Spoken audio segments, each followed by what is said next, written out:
every time po na tayo po ay kumakanta sa Panginoon, yung pong mga lyrics ng ating pong awitin, yung po ay inaawit natin sa Panginoon.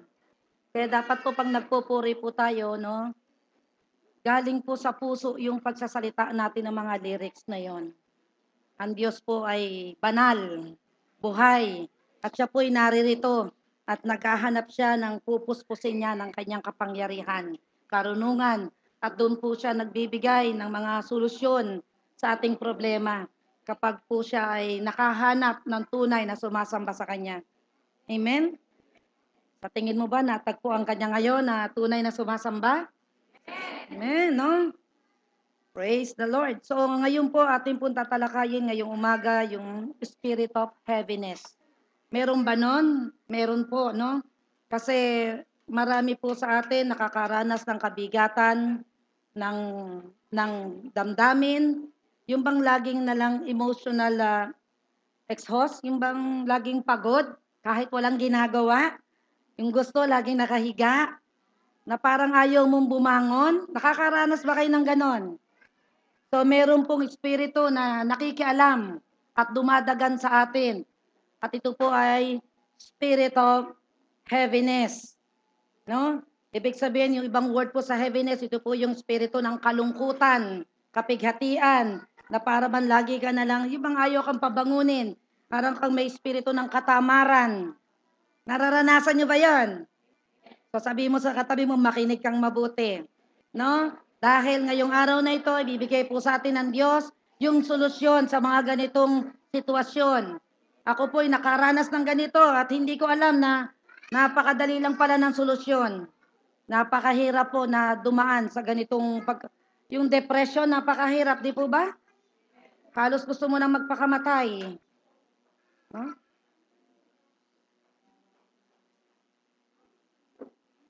Okay, tayo po'y manalangin. Huwag po nating hayaan na tayo po ay maabala ng ating mga katabi, no? I-focus po natin ang ating isipan, hingin natin ang kapangyarihan ng banal na espiritu. Sabihin natin, banal na espiritu, tulungan mo ako na matuto, makuha ko ang solusyon sa aking problema, sa aking kakapusan. Nais ko po malaman ang iyong kaparaanan sa aking buhay habang ako ay naririto sa lupa. Panginoong Yesus, alam ko mahal na mahal mo ako. Salamat sa iyong buhay. In Jesus' name. Amen. Amen, no? Papalakpakan natin ang Panginoon. So, Ephesians 6:11-12, dito po sinabi rito, ng ating pong kalaban ay hindi mga tao. No? Ang kalaban po natin ay mga demonyo na nasa tao at ito po ay pinatotohanan ng Ephesians 6:11-12. Kaya ang sabi rito ni Pablo, binigyan niya tayo ng advice. Pakisaway. Magre-recording po kasi tayo, no? Kaya pwede pakisaway po yung mga bata. Tayo po'y narinig sa buong mundo. Amen? So, binigyan po tayo ng advice ni Pablo kung ano po ang dapat nating gawin. Kaya sabi rito, put on the full armor of God so that you can take your stand against the devil's scheme. Ang sabi rito, isuot daw natin ang baluti, ang armas na binigay sa atin ng Diyos para kung dumating man na tayo ay awayin, dayain ng kaaway, tayo daw ay manatili pa rin na nakatayo. No? Dahil ang sabi ng verse 12, for our struggle is not against flesh and blood. Hindi daw natin kalaban ng tao, kundi mga rulers, against authorities, against the powers of this dark world, and against the spiritual forces of evil in the heavenly realms. No? So ang ating kalaban ay nandito ngayon, nasa hangin. So si Satan po ay tinatawag na spirit of the air. Kaya minsan sasabihin nyo, kanina nasa CR yan paglabas nagkaganyan na yan. Nasumpit ng hangin. Hindi po yung nasumpit ng hangin, kundi si Satanas, gusto ko po maipakilala siya sa inyo na siya yung spirit of the air. Nasa hangin po siya. Pati po mga demonyo, Nandyan sila. Kaya minsan pag nagte-text ka, hindi nakakarating. Kasi kinukuha nila yan, hinahadlangan nila yan sa air. Amen? So, kung ikaw ay galit na galit sa kapitbahay mo, sa asawa mo, sa anak mo, hindi anak mo kalaban mo, kundi yung demonyong nasa anak mo. Kaya we need to pray. Kaya alam nyo ba, kung hindi po kayo nananalangin, kung hindi po kayo nagbabasa ng Biblia, kung hindi po kayo nagwo-worship sa Panginoon, hindi po tayo nakikipag-wrestling sa power of darkness. Kaintindihan po ba tayo? Sabi rito, don't you know? If you are not praying, you are not wrestling with the power of darkness. Hindi ka nakikipaglaban, nakikipagbuno sa mga demonyong espiritu na nasa hangin. Alam nyo ba, kaya nga po napakalaki ng hadlang pag tayo nananalangin eh. Ayaw na ayaw ng mga demonyong yan na ikaw ay nananalangin, ikaw ay nagbabasa ng Biblia, ikaw ay sumasamba sa Diyos. Bakit? Kasi nire-wrestling natin sila. Yung mga warring angels from the Lord, bumababa sila once we pray na tayong mga anak ng Diyos dito. May nangyayari dito sa air kapag po tayo nananalangin. Yung mga anghel ng Diyos nakikipaglaban sa mga demonyong espiritu na siyang kumikilos sa ating pamilya, sa ating pinansyal, sa ating isipan. Kaya kahit anong mangyari, dapat nagbigay po tayo ng panahon sa pakikipag-usap sa Diyos. Para hindi ikaw ang wrestlingin ng mga demonyong yan. Para sila wrestlingin ng mga angels ng Panginoon. Yun po yung tunay na nangyayari. Kaya papansinin ninyo, bakit sa pagbabasa ng Bible, pag hawak mo pa lang, tulog ka na. Big sabihin, may demonyong spirito. Naku, sabi niya, patay na naman ako rito.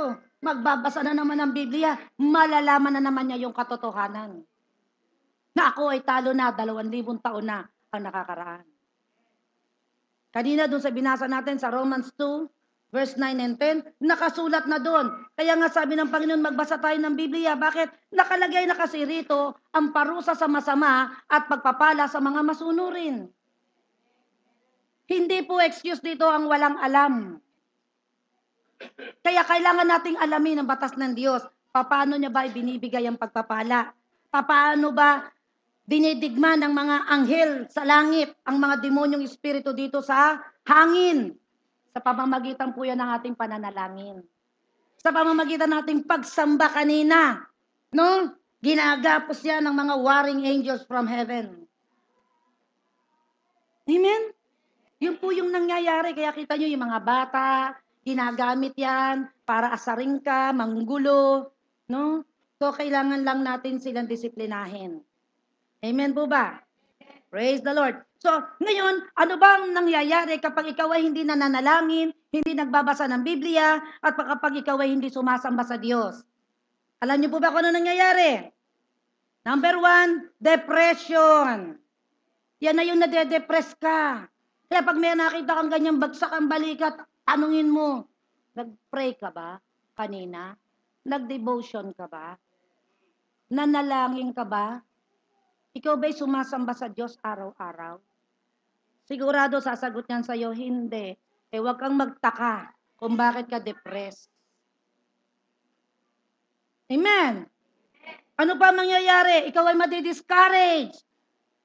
Para kang laging takot. Lahat ng gawin mo para kang hindi mo magawa. No? Lagi kang ngayon magwo-worry. Lagi kang matatakot. Nawawalan ka ng pag-asa. Lagi kang malilito. At lagi kang malungkot. Pero utos ng Diyos, magalak kang lagi. Inuulit ko, sabi ni Pablo, magalak kang lagi. Kaya sabi ng Panginoon sa Santiago 1:2, kahit ikaw ay may problema, sabi ng Panginoon, magalak ka.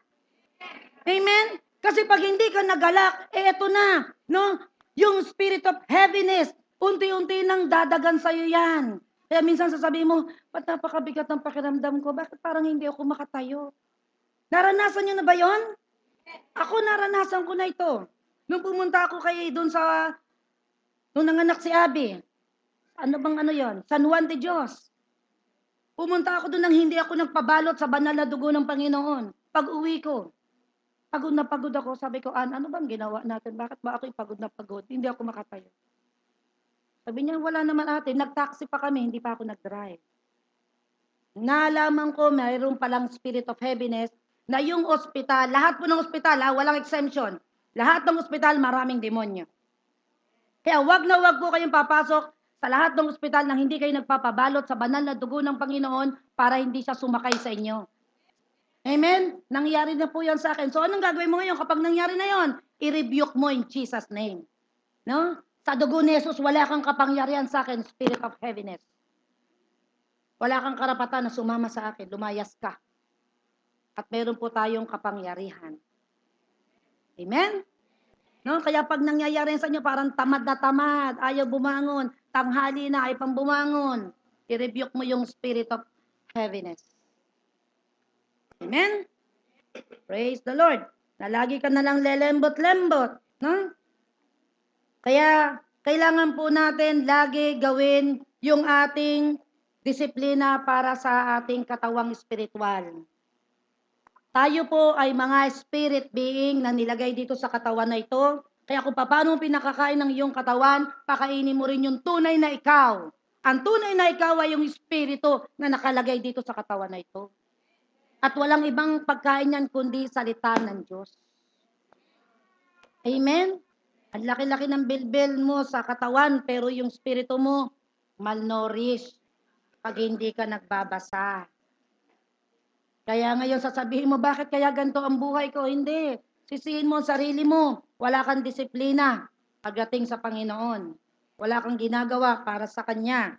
Kaya nga sabi ng Joshua 1:8, sabi rito, meditate the word of God day and night. Bulay-bulayin daw natin, sabihin natin ang salita ng Diyos araw at gabi. Sabi nyo, araw at gabi. Iyan ang sabi ng Panginoon. Bakit? Ano ang dahilan? Bakit kailangan natin siyang sabihin araw at gabi? Joshua 1:8. Sabi nito, so that you will know the word of God and we will obey it. Pag ito ay nasunod mo dahil nalaman mo na, ano mangyayari sa'yo? Magiging maginhawa ka lang naman at magiging successful ka sa lahat ng iyong gagawin. Yun lang naman ang reward nun. Amen! Kaya ayaw na ayaw ng demonyo na ikaw magbabasa ng Biblia. Ang Bible mo doon sa bahay, may alikabok. No? Tingnan nyo, Joshua 1:8. This book of the law, which is the Bible, shall not depart from your mouth. Huwag mo rayon aalisin sa bibig mo. But you shall meditate it day and night. Yun ang iyong bubulay-bulayin. Yun ang sasabihin mo. Bakit mo kaya kailangan sabihin yun? Dahil every time na sinasabi mo po to, may lumalabas na espada. Ang tawag po sa salita ng Diyos ay espada ng Espiritu na tutusok sa mga demonyong yan. Kaya nung tinutukso si Jesus, di ba ni Satanas, ano sabi ni Jesus? Meron ba siyang binunot na espada? Wala. Ano lang sabi niya? Nasusulat sa book of the law. Amen? Na ang tao ay hindi pwedeng mabuhay sa tinapay lamang. Sinabi na ng Panginoon na tayong lahat ng mga tao ay hindi pwedeng mabuhay sa bread alone. Alone. Hindi ka pwedeng puro trabaho lang. Sabi ng Panginoon, hindi ka mabubuhay dyan. But, sabi niya, but by every word that comes out from the mouth of God. Amen. Sinabi na ng Diyos kung paano ka mabubuhay. Meaning, ikaw ay physical, ikaw din ay spiritual. Kung pinapakain mo ng bread ang iyong physical, ay kailangan mo rin naman pakainin ng spiritual food ang iyong spirito. Kaya you cannot live by bread alone. Hindi ka raw pwedeng mabuhay sa tinapay lang, na puro ka trabaho. Sabi ng Lord, no. Amen? Praise God. Tapos ang sabi rito, kapag mineditate daw natin ang Word of God day and night, that you may observe to do according to all that is written in it, ito na yung resulta. For then, you will make your way prosperous, and then you will have a good, not bad, success. Kasi maraming successful pero galing sa bad. Pero ito, Kapag ginawa mo ito, you will have good success. Pwede ba natin palakpakan ng Diyos? Napakalaki ng reward. Kaya nga, di ba? Sabi ng 2 Corinthians 4:3, lahat daw ng hindi naniniwala sa Biblia, sabi ni Satanas, bubulagin ko ang kanilang isipan. Lahat daw ng hindi naniniwala sa mabuting balita. Alin ang bubulagin? Yung isip mo. Bakit? Ito kasi nagdidikta sa buong pagkatao mo. Amen? So, napakahalaga ng Bible. Amen?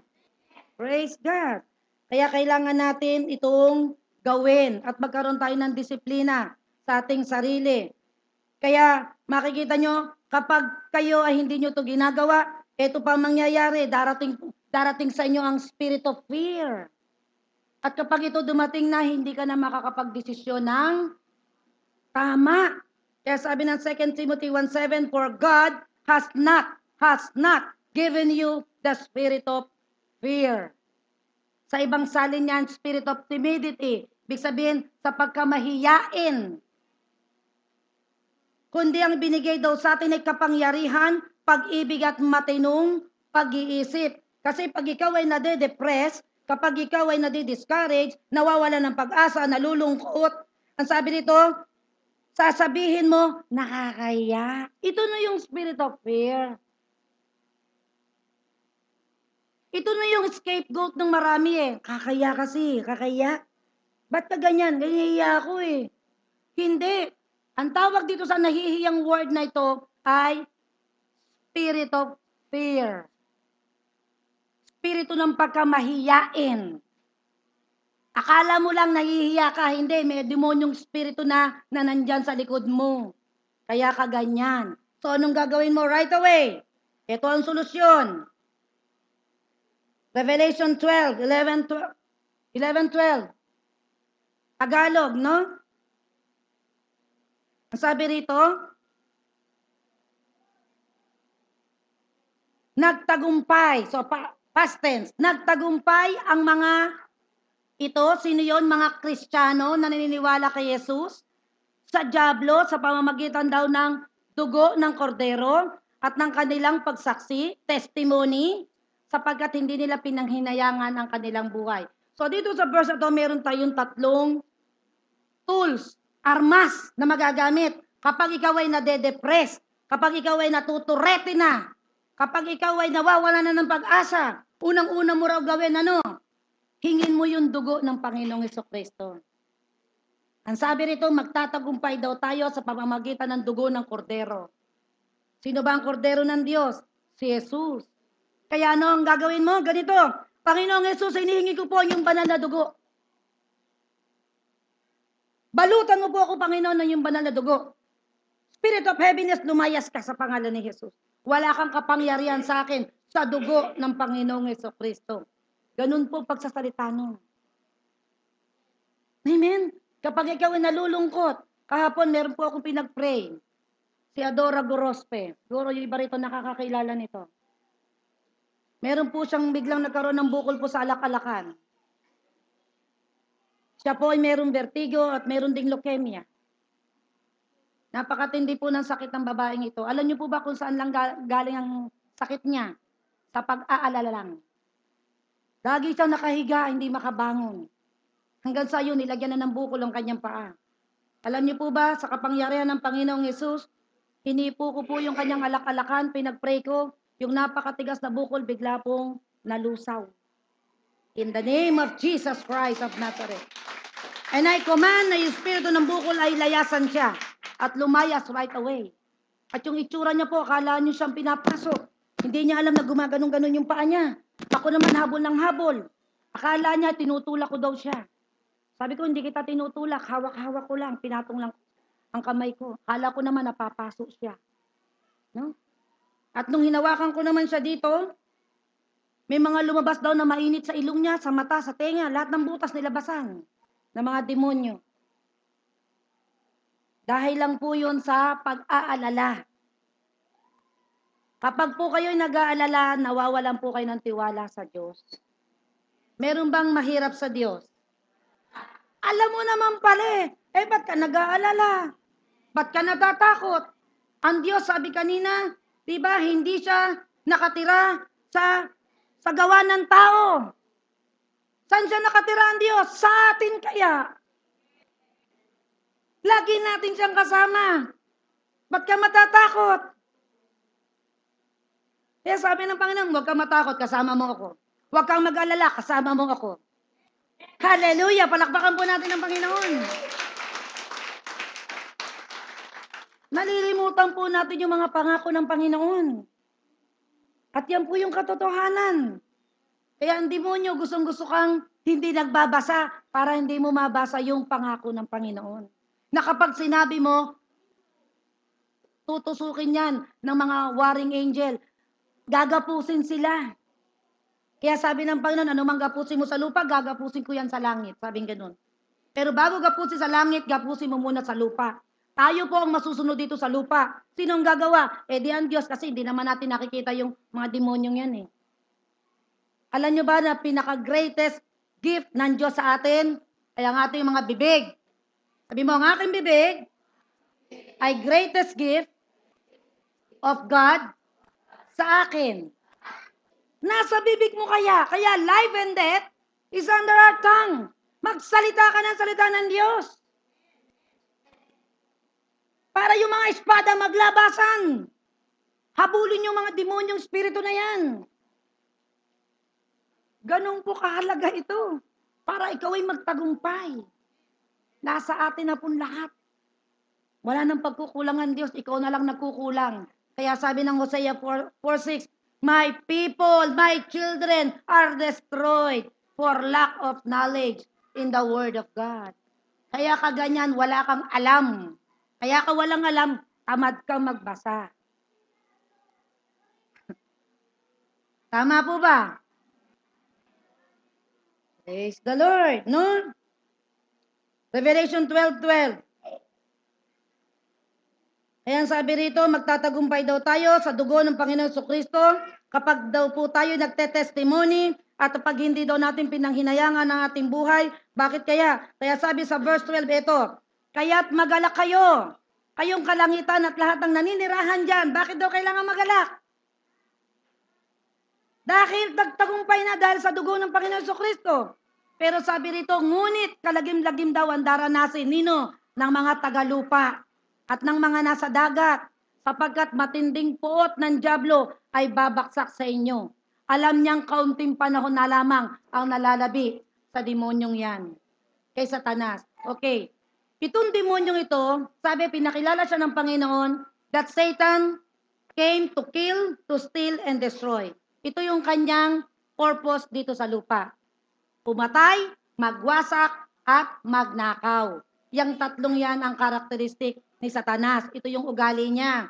Kaya kasama doon ang pagwawasak, di po ba? Kaya sabi niya, his time is too short. Konti na lang ang oras niya sa lupa dahil darating na ang Panginoon. Kaya katakot-takot na. Ang ginagawa niya, kita nyo nangyari sa Bisaya, sa Mindanao. Yung bagyong Yolanda, napakaraming nawasak. Yung po'y gawa ng demonyo. Hindi po yung gawa ng Diyos. Amen? Ginagawa niya yan dito sa lupa kasi dito siya itinapon. Bakit pinahintulutan ng Panginoon yun? Ang may gawa po, dyablo, pero may pahintulot ng Diyos.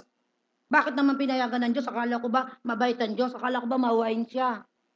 Kaya po pinayagan ng Diyos yon kasi hindi naman siya sinasamba doon.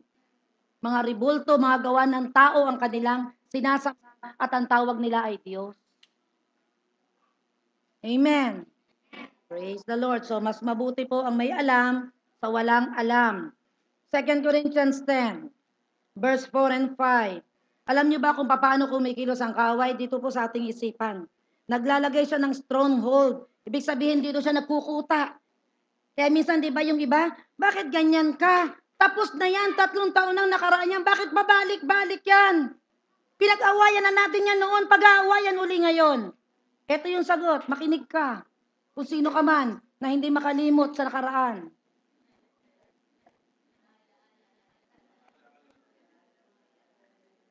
Ang sabi rito, the weapons we fight with are not the weapons of the world. Hindi daw natin, ang armas daw natin ay hindi armas na galing sa sanlibutan. On the contrary, they have divine powers to demolish stronghold. Yung ating daw kapangyarihan ay merong makadiyos na kapangyarihan para alisin yung mga stronghold, yung mga isipan na nagkukuta dyan sa isipan mo. Na, alam niyo ba si Satanas napakagaling magpaalala ng mga nakaraan. Para lagi kang maawa sa sarili mo. Kaya nasabi ko na nga nang bababa yung asawa ko Lagi kang, para kang adik, para kang tamang hinala. Diba? Sabi rito, we demolish arguments and every pretension that sets itself up against the knowledge of God, and we take captive every thought to make it obedient to Christ. Sa Tagalog po, ang sandata ko'y may kapangyarihan ng Diyos. So ang ating daw kapangyarihan ay ang sandata daw natin ay may kapangyarihan ng Diyos. Anong sandata yon? Eto kaya. Kaya pag meron dumarating sa isipan mo, nade-depress ka, natatakot ka, nag-aalala ka, speak the word of God. Amen. Anong sasabihin mo? Ito yung sasabihin mo. No? Glory to God. Sabihin nga natin, glory to God. Glory to God. So pag ikaw ay medyo natitimang na, natuturete na, purihin mo agad ang Diyos. Ayaw ni Satanas na pinupuri mo ang Panginoon. Pero ang iba sasabihin, lecheng buhay to. Nag-iimbita ka lalo ng demonyo. Mga buwisit kayo, iyak kayo ng iyak. Lalong parami ang mga demonyo. No? Yung binigay sa atin na matinding regalo ng Diyos na bibig, ginagamit natin sa masama. Instead na yun ang gagamitin nating armas. Hindi mo kasi alam kung anong sasabihin mo. Kapag ikaw ay napapraning na. Diba? Kaya lahat ng tao kaaway mo. Samantalang lalayas kaya sabi kanina Ephesians 6:12, hindi tao kalaban yung mga demonyo na nasa tao. Na ginagamit na ng demonyo para lalo kang asarin. So ngayon, ikaw na anak ng Diyos, meron kang armas na may kapangyarihan daw mula sa Diyos. Nasa bibig mo yan. Kaya pag ikaw medyo hindi makatulog, glory to God. Hallelujah. Thank you, Lord. I love you, Lord. God is good all the time. God loves me so much. Thank you, Lord. Amen. Yan dapat ang sasabihin natin. Hindi yung mumurahin mo anak mo, mumurahin mo asawa mo, lahat na kaaway mo. Ginamit mo yung regalo ng Diyos, sama-sama. So pag pinupuri natin ng Panginoon, galit na galit po ang demonyo. Tapos sabihin ng bibig mo, Lord, I plead the blood of Jesus to protect my mind. Kasi ito nga po, dito nagkukuta kasi ang demonyo. Dito sila nagbubulong. Kaya makikita nyo mga may tato, pansinin nyo ako, marami ako nakitang may tato, lagi nasa likod. O lagi nasa batok. Pansinin nyo yan. Tapos yung iba naglalagay ng rosaryo doon sa paa. Nakatanikala sila. Yung iba nasa kamay kasi biyag-biyag sila. Nasa likod kasi nakakarga sa kanila. Usually ng mga babae nandito. Andito kasi sila yan. Di ba niya nakapwesto yan sa likod? Laging bumubulong yan. Kamatay ka na. Yan ang sasabihin sa'yo pag medyo napapraning-praning ka na. Ayun ang tali. Kunin mo na. Para matapos na ang buhay mo. Tapos din ang problema mo. No? So dapat tayong maging matalino. Amen? Kaya dapat kino-confess natin lagi ang Word of God. Awit 27 verse 1. Ito pong word na ito po yung lagi kong sinasabi. Nung ako po ay dumanas ng depression, grabe po yung depression na naranasan ko, takot, pag-aalala, nagkasakit ako. Pero ito pong word na ito ang nakatulong sa akin at nakalaya po ako sa word na ito. Dahil meron pong nagturo sa akin, huwag kang magpapawala ng word of God sa bibig mo. So pag ako po'y kinakabahan, sasabihin ko na agad ito, the Lord is my light and my salvation. Whom shall I fear? The Lord is the stronghold of my life. Whom shall I be afraid? Mamaya, mapapraning na naman ako. Iiyak na naman ako. Sasabihin ko na naman ito, the Lord is my light. Talagang sinasabi ko, tapos bigla po akong lalakas. Biglang mawawala yung mga dumarating sa isipan ko masasama na nagpapahina sa katawan ko na yung pala yung spirit of heaviness na dumadagan sa akin. Hanggang sa ayoko nang bumangon, lagi po ako nagkukulong sa kwarto. Ayokong may kausap, hindi ako nangiti. Kaya sabi ni Adora kahapon, ako'y tuwan-tuwa. Dahil tumawa siya, sabi niya, ay, Susan, alam ba ngayon lang ako nakatawa? 6 na buwan na pala siyang hindi natawa. Dahil ni-review ko na po yung spirit of heaviness na nakabalot sa kanya. Lahat po tayo, hindi lang ako may kapangyarihan, lahat po tayo meron. Ngayon, depende yan sa taas ng pananalig mo kung paano mo sasabihin. Kailangan pag sinabi mo yan, may pananalig ka. Hindi yung, the Lord is my light. Tatakot yun. Hindi yung gagana. Kailangan, sabihin mo yan ng merong pananalig at merong katapangan. Amen? Sample. Sabi natin, hallelujah! Hallelujah! Glory to God! Glory to God! Praise the Lord! Praise the Lord! God is good all the time. Yan po lagi natin dapat sinasabi. No, pag wala akong bigas, God is good all the time. Galit na galit kaya ang demonyo. Nagpe-praise the Lord ka pa dyan, wala ka nang ang bigas. Pero tuwan-tuwa po ang Panginoon. Kasi pag sinabi natin yon, sinasabi pa rin natin ang kabutihan ng Panginoon sa ating buhay. Hindi kaya tayo pa pwedeng pabayaan ng Diyos. Siya po'y ating Ama na nasa langit. Napakayaman po ng ating Ama. Makapangyarihan. Kanya pong lahat ito. No? Pero nalilimutan po yan ang lahat ng Kristiyano. Sabihin mo nga, ako ay merong Ama na nasa langit. Mayaman, makapangyarihan, at mahal na mahal ako. Yun po yung totoo. Kaya lang minsan, napapraning ka, kaya nga, ang trabaho ni Satan to blind the mind. Ibig sabihin, bulagin ang isip mo, malimutan mong meron kang Ama sa langit. Trabaho niya yun. The God of this world, ang trabaho niya is to blind the mind of all the people on this earth na hindi naniniwala sa Biblia. Nakita nyo na ngayon kung gaano kahalaga ang Biblia. Kung gaano kahalaga ang pagsamba sa Diyos. No? At ang pananalangin. 3 lang po kaya yan, ba't hindi pa po natin magawa? Wala kayong time? Meron po tayong 24 hours a day, pare-pareho. Ilang minuto, oras ang binibigay mo sa Panginoon. Hindi ako nakakalamang sa inyo, pare-pareho tayong 24 hours a day. So, magkaroon po tayo ng disiplina. Amen? Ano pa yung sasabihin mo? Awit 149, verse 1, 3, and 6. Ang sabi rito, praise the Lord, sing to the Lord a new song. Ito po yung ating mga tools para sa mga depression, sa mga kalungkutan, sa mga isipan na kung saan-saan pumupunta. Na, yung mga medyo laging nakatingala. No? Kailangan mayroon tayong malinaw na pag-iisip. Sabi rito, His praise in the assembly of His faithful people. Verse 3. Let them praise His name. Sabi rito, with dancing and make music to Him with timbrel and harp. Alam niyo bang nagawa ko na ito?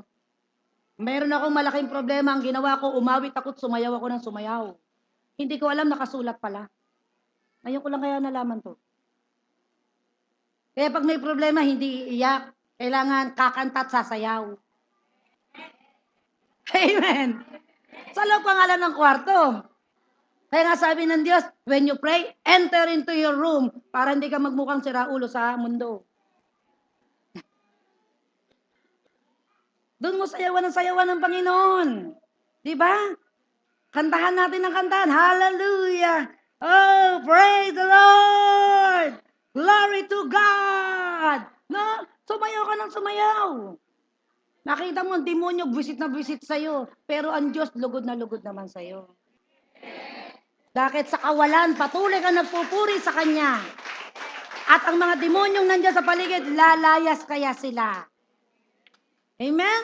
Pero pag nagleleche ka na, eto na, ang mga pesting demonyo, nagpaso ka na sa bahay mo. Kaya pagulo kayo ng pagulo. Verse 6.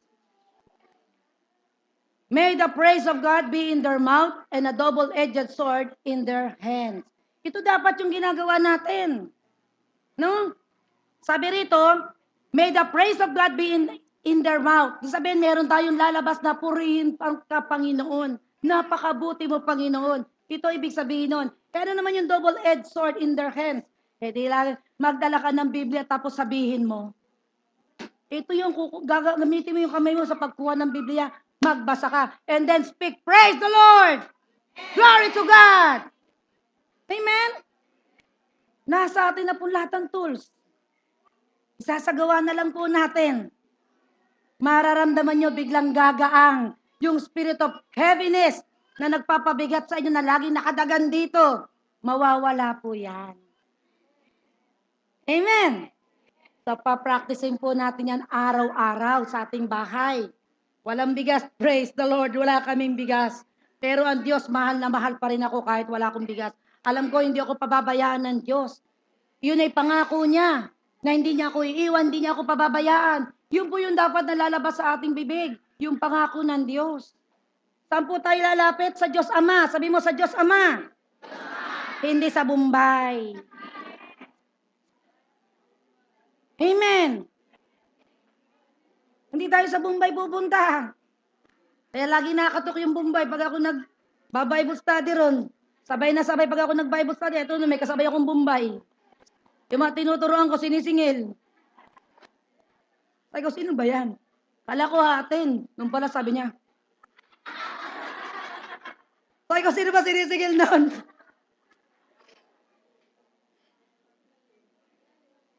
Kaya ngayon, alam nyo, pinakikilala ko po sa inyo, meron tayong Ama sa langit. Lahat ng ating kailangan, takbo sa Ama. Hindi kung saan-saan ka tatakbo. Unahin mo munang makipag-usap sa iyong Ama. Pasok ka sa kwarto. Ama, meron po akong problema. Di ba tayo, pag may problema ako, takbo ako sa nanay ko. Dahil wala na akong tatay. Una pang naiyak ang nanay ko. Pag ako nagsalita ng problema, kaya sabi niya, ayoko magkakaproblema mga anak ko. Una ako nahihirapan. Sabi niya, maya chinecheck niya ako nung ako'y depressed. Ano, Susi, kumusta ka na? At salamat sa Diyos, ginamit din siya ng Diyos. Tinulungan po ako ng kapatid ko sa yung aking ate. Siya po nagbayad ng utang ko. Kaya alam ko po yung damdamin ng maraming utang. Alam ko yung depressed. Naranasan ko, napakahirap. Buti nga kayo, sa tao lang may utang. Ako po sa bangko. Milyon. Umabot po ng 21 million ang utang ko. Praise the Lord. Debt free. In Jesus' name. Praise the Lord. Kaya utang nyo, 1,000, 2,000. 20,000, ang liit, di ba? Sa akin, 21 million. Binayaran ng Panginoon. Anong ginawa ko? Nagpakabait lang kaya ako. Nagpakabanal lang kaya ako. I encourage you, no? Bigay niyo yung anyong buhay sa Panginoon. Let's give our heart to God. Hindi po kayo malulugi. Tagos po yan hanggang langit. Hanggang kabilang buhay. Pagkatapos po natin dito sa lupa, wala na pong katapusang saya at sarap ang ating pupuntahan. Lahat po sabihin natin, praise the Lord. So magsama-sama po tayo na sabihin yan lagi, amen? Laging kapag may problema, oh, glory to God! Hallelujah! Ganun po yung dapat lalabas sa ating bibig. Amen? Papalakpakan po natin ang Panginoon. Isaiah 61 verse 3. Baka sabihin nyo, nasa isip ko lang yung spirit of heaviness. Dito po makikita nyo, Isaiah 61 verse 3. Dito po nakasulat yung spirit of heaviness. Isaiah 61 verse 3.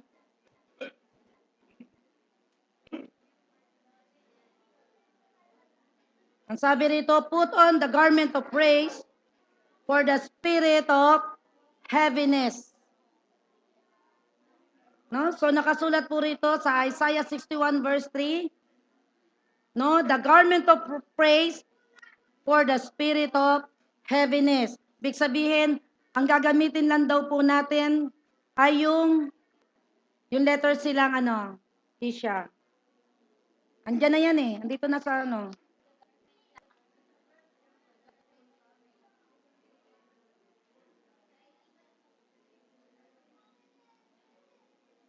Bago mag-awit, 27 verse 1.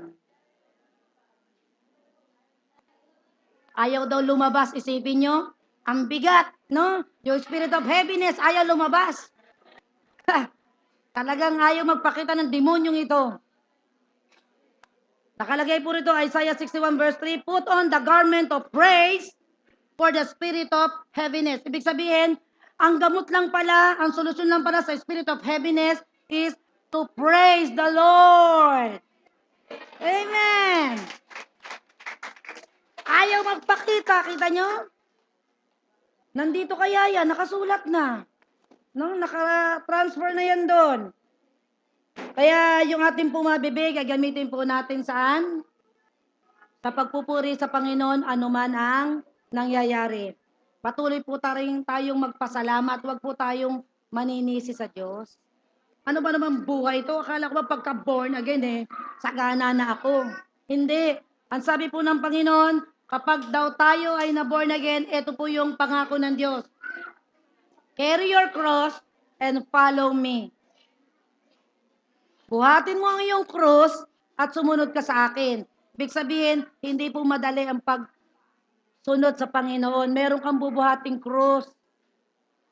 Pero, ang katapusan naman ito, no, ay pagpapalang walang katapusan. Ito naman, no, wag naman kayo matakot dun sa cross kasi ibinigay naman sa atin na yung banal na espiritu. Habang binubuhat natin yung mga pagsubok na yan, may kasama naman tayong espiritu ng Diyos na katuwang natin sa problema. Kaya sabi ng Diyos, carry your cross and follow me. Suffering po, persecution, ang sabi ng 2 Timothy 3:12 sa mga susunod kay Kristo. Hindi niya sinabing pagpapala, hindi niya sinabing lagi kang masaya, hindi, lagi tayong uusigin, lagi tayong pagbibintangan. Yun po yung mangyayari sa mga anak ng Diyos. Pero kailangan nating magpakatibay. Kaya lahat ng bagay, habang tayo ay, di ba sabi ng Panginoon, kapag ikaw pinag-uusig, anong gagawin mo? Magalak ka. Dahil malaki ang iyong gantimpala sa langit. Amen! So, palakpakan natin ng Diyos.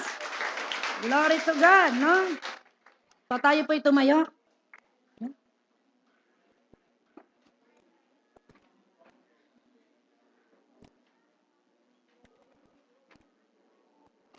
Tayo po'y manalangin sa Panginoon, ano?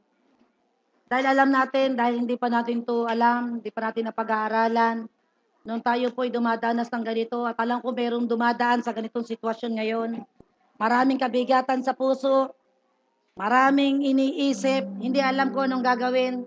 So ngayon, magsisi ulit tayo dito sa mga bagay na paninisi natin sa Panginoon. Ang dami nating pagtatanong. No? So ngayon, kausapin natin ng Diyos. Lord, thank you very much. Sa araw na ito, salamat at ako'y present.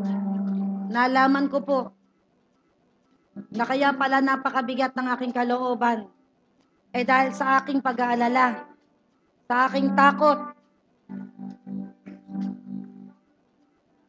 sa aking hindi pagtitiwala sa iyo, sa hindi ko pagdarasal, sa hindi ko pananalangin, sa hindi ko pagbabasa ng Biblia, at hindi ako sumasamba sa iyo, Panginoon. Kaya pala ako na-depress, kaya pala ako nalungkot, kaya pala ako nagkaganito. Ako po pala ang may pagkukulang. Hindi po pala ikaw, Panginoon. Patawad, Panginoon, patawad. Patawarin mo po kami, Ama, sa aming mga kamangmangan. Salamat, Panginoon, sa mga solusyon na binibigay mo po sa amin. Napakabuti po ninyo, Panginoon. Salamat sa kapatawaran. Salamat sa karunungan na binigay mo po sa amin ngayon. In Jesus' name, Lord, we pray. Hallelujah! Hallelujah! Praise the Lord! Hallelujah!